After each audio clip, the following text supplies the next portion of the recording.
લાલાન પીતાંબર પહેરાવો છો? બાપો કે લાલાન પીતાંબર નથી પહેરાવવું, લાલાન મુગટ નથી પહેરાવો, મારી સોયણી 3 દીઠા ડોલમાં પલાળી છે.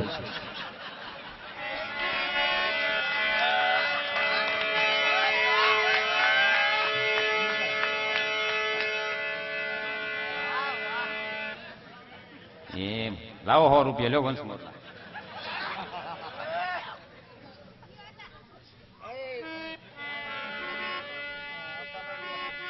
પછી 2 વાટકા દૂધ ના મૂક્યા હોય પછી માવડિયું ગીત ગાય, આવજે કાના આવજે, અહીં દૂધ ટના ટન છે લે.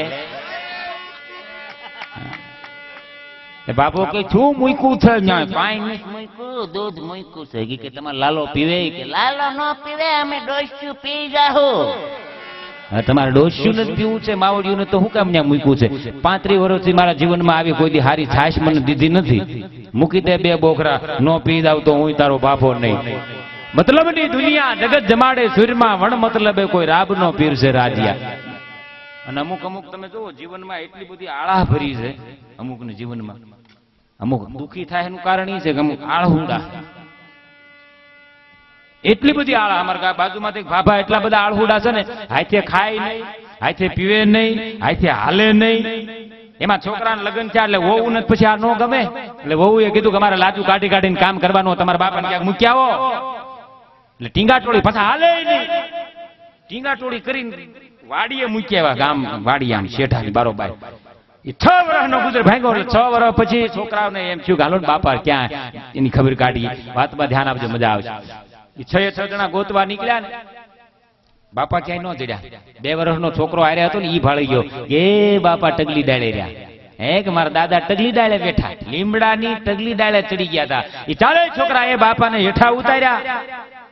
હેઠા ઉતારીને ઠપકો દીધો કે બાપ તું હાથે હાલ નહીં, હાથે ખા નહીં, હાથે પી નહીં, અને લીમડાની ટગલી ડાળે વયો ગયો. તઈ બાપાએ ચોખવટ કરીને ત્યાં ગયો નથી હું તો. તમે જ્યાં બેહાડી ગયા હતા ને ત્યાં લીમડો ઉગ્યો. એ લીમડા ઉગે તોય ઉભાનો. એકનો કરોડપતિ હતો, કરોડપતિ. છોકરો એટલો બધો આળહુડો હતો ને, એટલો બધો આળહુડો. એમ આની જેમ જ ખાય નહીં, પીવે નહીં. એટલે એને બાપા એટલું કીધું બેટા કરોડો રૂપિયા છે, આ તારા નામ માથે આપણે કુરબાન કરી દેવા છે. એવી તને એવી સગવડતા કરી દઉં, તું બટન દબાવ એટલે જમવાનું તૈયાર થઈ જાય, બટન દબાવ એટલે થાળી વાટકો આવી જાય, બટન દબાવ એટલે એમાં પીરસાઈ જાય, બટન દબાવ એટલે આ બધું કામ થઈ જાય, બટન દબાવ એટલે બાથરૂમમાં ડોલ આવી જાય, બટન દબાવ એટલે ફુવારો ચાલુ થઈ જાય, બટન દબાવ એટલે કામ થાય, બટન દબાવ એટલે કામ થાય. છોકરો કે હવે રાખો. કે કેમ બાપુજી બટન કોણ દબાવશે?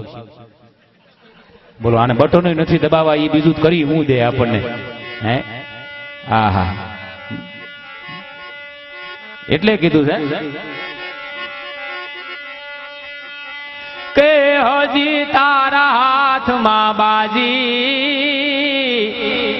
એજી કરી લેને રામ ને રાજી.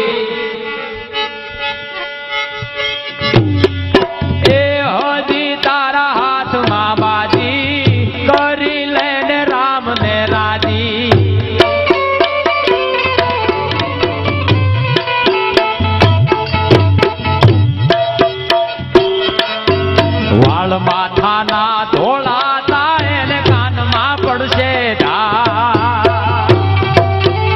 હે માનવ. વાળ માથાના ધોળાતા એને કાનમાં પડશે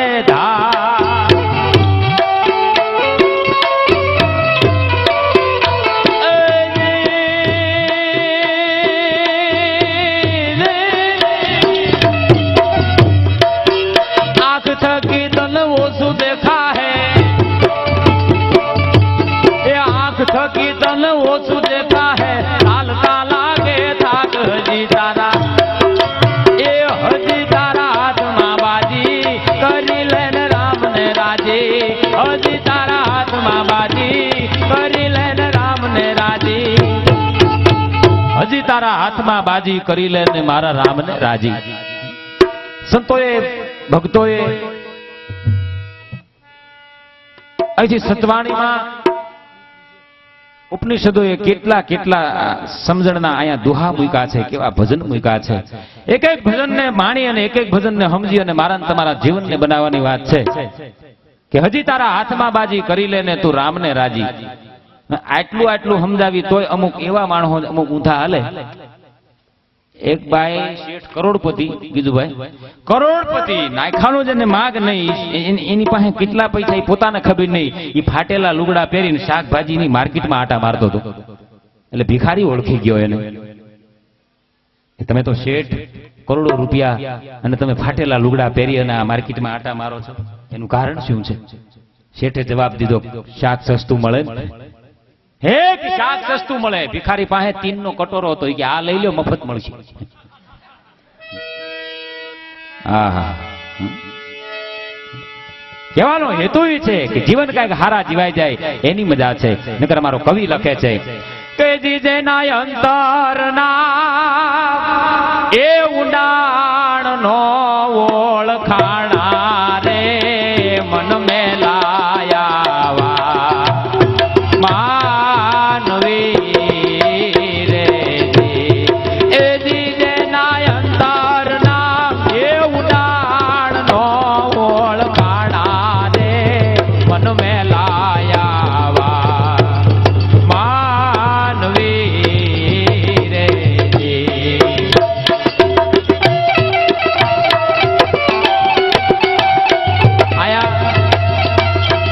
તરફથી જે કઈ ડોનેશન આવે છે એ મંદિરના લાભાર્થે વપરાવાના. જ્યાં તમને મજા આવે, જ્યાં મોજ આવે ને ફૂલની પાંખડી આપતા રહેજો. અહીંયાથી પોતાનું રૂડું નામ જાહેર કરાવજો.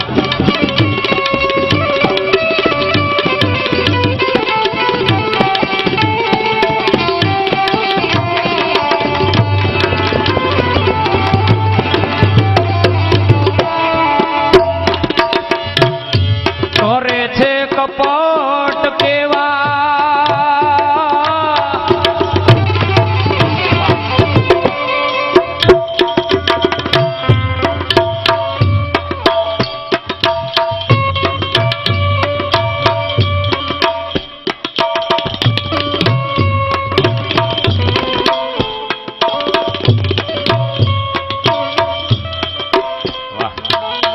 ₹501 જીતુભાઈ રયાણી તરફથી આવે છે.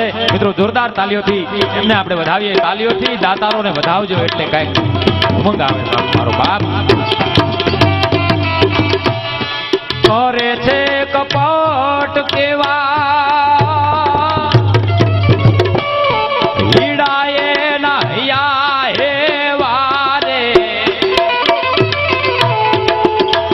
એની દૂધડા એ બતાવી ઝેર પાય દેવા રે મન મેલાયા માનવી રે માનવી રે દૂધડા બતાવી ઝેર પાય દેવા મન મેલા આવા માનવી. એક જગ્યાએ ગુરુ ચેલો બે રહેતા હતા. ગુરુ ને ચેલો. હવે ગુરુને એટલી બધી સંપત્તિ એટલે ચેલો કાયમ પગ દબાવે. એટલે ચેલાને એક દી એમ થયું કે મારું બેટું આપણે કાયમ ગુરુના પગ દાબ્યા કરવા. મારે માટે તો કાંઈ નહીં ને. બધા આવી અને આને પગે લાગે, મને કોઈ પગે ન લાગે. ચેલાને 6 મહિનાનો ગુદર ભાંગ્યો. એટલે ચેલાને એમ થયું કે આપણે ક્યાંક નોખી જમાવી, નોખી. એટલે ગુરુને એક દી કીધું, गुरुदेव मुझे यहाँ नहीं रहना है, मुझे यहाँ फावता नहीं है. गुरु के नहीं फावता है तो जावा दो. બે બાવા હિન્દી. ચેલા એ નોખી જમાવા હાટું ત્યાંથી નીકળી ગયો. પણ પછી ડાયરેક્ટ તો ક્યાં ભાઈ જગ્યા જમાવી. પછી એને એક ગધેડો લીધો. ગધેડો જેની ઘર આગળ ખાડા પીડા હોય, ગધેડો કાયમ ધૂળનો ભરી આવે, ખાડા પૂરી દે. 10, 25, 50, 100, 500 રૂપિયા કાયમની કમાણી થાય. એમાં 6-7 મહિના થયા અને એક દી બન્યું એવું, ગધેડો મરી ગયો. હવે ગધેડો મરી ગયો એટલે ગધેડાને ક્યાંક દફનાવો તો ખરો. રાજકોટનો આ જાદુ બાપા આવશે. જાદુ બાપા ગઢડા વાળા, કાંજીપુટા, બારોટ, દિવાળી બેન, ભીલ, માથું વળન, દાત્યા પર સંગીત. હજી તો આ ફાઉન્ડેશન બાંધું છું. બરાબર, લઈ લેશું. પછી ગોંડલના હાઈવે ઉપર ગધેડાના એવો હાઈવે જેવો હાઈવે ની સાઈડ માલપા ગધેડાને દાટી દીધો ભાઈ. એ ગધેડાને દાટ્યા પછી માથે થોડીક ડેરી કરી અને પછી કાયમ અગરબત્તી કરે ને લોબાના ધુમાડા કરવા મળ્યો. એમાં એક શ્રીમત ત્યાંથી નીકળ્યો. ભાઈ ભાઈ આ ચાલુ રાખજો. ગવત્રી ગૌ સેવા ગ્રુપ તરફથી 501 રૂપિયો આવે. જોરદાર તાલીઓના ગડગડાટથી મિત્રો આપણે એમને વધાવીએ. એ કાયમ અગરબત્તી કરે એમાં એક દી શ્રીમતની ગાડી ત્યાંથી નીકળે એટલે શ્રીમતને એમ છે મારું બેટું અહીંયા કઈક લાગે છે, અહીંયા લોબાનના ધુમાડા નીકળે છે, અગરબત્તીના ગોઠા ઉડે છે. એટલે શ્રીમતની ગાડી ઊભી રાખીને હેઠો ઉતરીને પગે લાગ્યો. પગે લાગી શ્રીફળ વધેર્યું. 501 રૂપિયા ત્યાં મૂક્યા. એટલે શ્રીમંતે એટલું કીધું કે ભાઈ અહીંયા એવો કોઈ ચમત્કાર? તો કે હા બાપ, અહીંયા તમે ધારો એ કામ થાય. હે કે તમે ધારો એ કામ થાય? આ તો એવું દેવસ્થાન. કે હું વાત કરો છો? કે હા. એટલે શ્રીમંતે એટલું કીધું ભાઈ તમને જો આ 501 રૂપિયા મેં મૂક્યા છે, અહીંયા ધારી જો કામ થતા હોય તો અહીંયા આવડી એવી ડેરી શું કામ? મોટું મંદિર બનાવો. તો કે એમાં પૈસા જોઈએ. ચલો કે પૈસા જોઈએ કે હું આપું. શ્રીમંતે અહીંયા મોટું મંદિર બનાવ્યું. પછી તો એટલી બધી આવક થઈ ગઈ ને નડીખમ બાપ એવી મોટી જગ્યા વિકસી ગઈ. હજારો માણસો આવવા મળ્યા. કોઈ 500 હોન ધરવા મળી ગયા. ચેલો લાખોપતિ થઈ ગયો. એટલી બધી કમાણી થઈ ગઈ. એમાં ગુરુને એક દી કોકે કાને વાત નાખી કે આપકા चेला जो है ना, तो કે હા वो तो बहुत बढ़िया हो गया है कि बहुत बढ़िया हो गया. क्या बात करते हो, तेरी जात का चेला. मारो કોઈ છીપ્યો લીધો ગુરુ હાથમાં. કાલ હવારનો ચેલો આયા કામ કરે ને ઈ આટલો મોટો થઈ જાય. એ છીપ્યો હાથમાં લીધો ને આવ્યો ચેલાની આમ જગ્યામાં આવીને ચેલાની બાજુમાં બેઠો. ગુરુ બાજુમાં બેસે ને તો ચેલાને પરસેવો મળ્યો છૂટવા. યાને ખબર પડી ગઈ અને આ હમણાં કહી દે કોકને. પડખે બેહાડી ચેલા એટલું કીધું ગુરુદેવ મારી બાજી આમ રાખજો, કોઈ ન કહેતા. મેં અહીંયા ગધેડો ડાયટો છે, હું કામ કોઈ કહેવું જોઈએ? હાથ અડધા પૈસા હું તમને મોકલે અને કાયમ તમારા પગ દાબી જાય, કોઈ કહેતા નહીં મારો રોટલો ભાંગી જાય. છેલ્લો ગળગળો થઈ ગયો. ગુરુએ ચોખવટ કરી ઈ સાંભળજો. હવે ગુરુ કે ચેલા મુંજાવાની જરૂર નથી. કેમ? તો આયા તે ગધેડો ડાયટો છે ને, તું જ્યાં 6 મહિના રહી ગયો ત્યાં એની માં દાટી મેં. કરે છે કપટ કેવા હીડાએ નાહ્યા હે વાલે.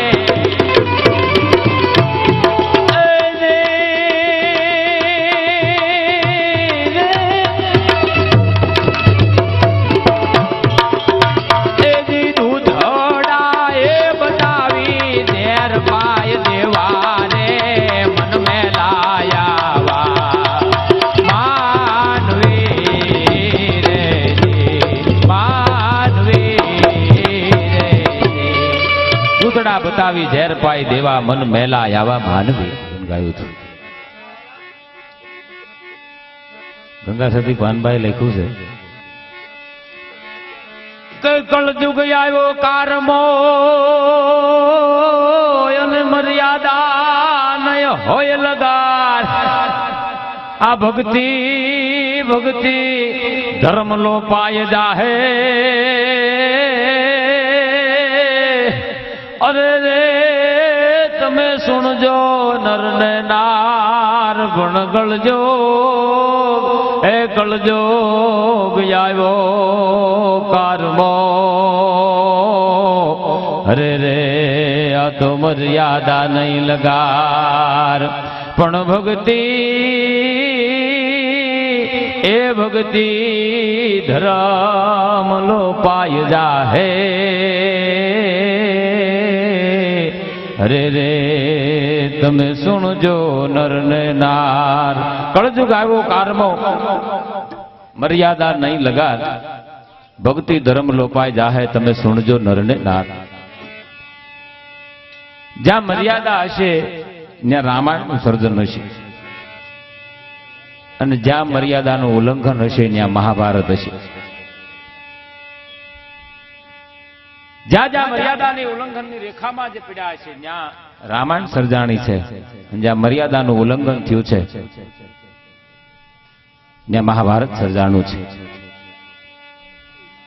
પેલાની મર્યાદા એટલી બધી હતી કે 90 વર્ષના ડોહીમાં એમ કહેવાય ગામના પાદરમાંથી નીકળી જાય ને ગામના ચોરે એક યુવાન 20 વર્ષનો યુવાન યોધો બેઠેલો, એ છાતી હમો ઘૂંઘટો ટાણીને માં જનેતા કહેવાય જ્ઞાથી નીકળી ગઈ એટલે એ દીકરાએ હાથ કર્યો કે માં, એ માં, તે કોની લાજ કાઢી છે? આ પેલાની મર્યાદાની વાત કરું છું. એ માં, તે લાજ કોની કાઢી છે? અહીંયા કોઈ લાજ કાઢવા જેવું કોઈ છે નહીં.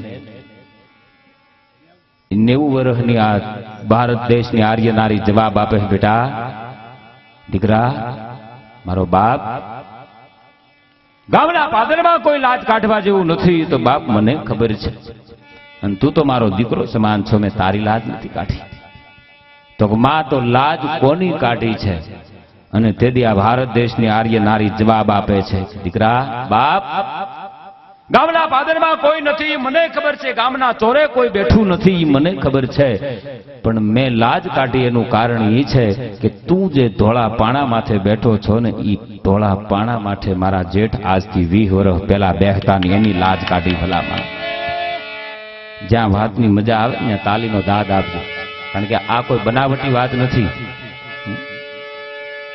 આટલી મર્યાદા હતી. પહેલાના વખતમાં ઘોડા ઉપર બે પતિ પત્ની નીકળતા. વાહ, જહાં નજર ડાલો વહાં જાદુ બાબા ही बैठा है.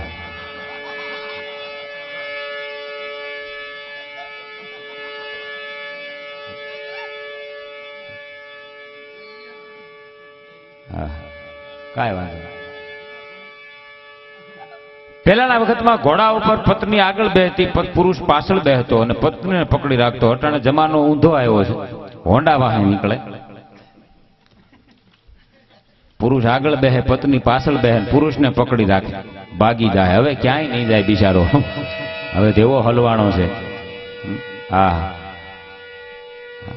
એટલે કવિએ લખ્યું છે કે અધર્મ નીતિ આટો લીધો કેર કરે છે, કાળો દાંત ઓઘડકે મારો વાલો આવે, હવે તો બચાવે મોરલી વાળો. અધર્મ નીતિ આટો લીધો અહીંયા કેર કરે છે, કાળો દાંત ઓઘડકે મારો વાલો આવે, હવે તો બચાવે મોરલી વાળો, હવે તો બાપ બચાવે મોરલી વાળો. અને એક કવિએ તો ઈશ્વરને ન્યા સુધી ઠપકો દીધો છે, હે મારા નાથ, હે અખિલ બ્રહ્માંડના માલિક, અમે તારા જગતમાં અવનવા અંજામ જોયા છે. હે નોધારાના આધાર, અમે તારા જગતમાં અવનવા અંજામ જોયા છે. પ્રતિષ્ઠા દુર્જનો પામ્યા અને સજ્જનોને અમે આયા જગતમાં બદનામ જોયા છે. અમે તારા જગતમાં અવનવા અંજામ જોયા છે. પ્રતિષ્ઠા દુર્જનો પામ્યા અને સજ્જનોને અમે તારા જગતમાં બદનામ જોયા છે. ખરેખર નેક આદમીની કદર કરતી નથી આ દુનિયા, દુરાચારીને પાખંડીને પૂજાતા તો ભલામણા ગામો ગામને જોયા છે. દુરાચારી અને પાખંડીને પૂજાતા ગામો ગામ જોયા છે. ખોટાની જગતમાં મોટી લાઈન હાલી જાય છે. ખોટાની જગતમાં મોટી લાઈન હાલે. નગર અમુક અમુક બાપ નથી લખતા, પેપરમાં જાહેરાત આવે, મારો બાપ, પેપરમાં જાહેરાત નથી આવતી કે ફલાણા દીકરા હારે કોઈ પણ જાતનો વ્યવહાર કર્યો તે અમારી જવાબદારી નહીં. એમ બાપને લખવું પડે દીકરા વિશે.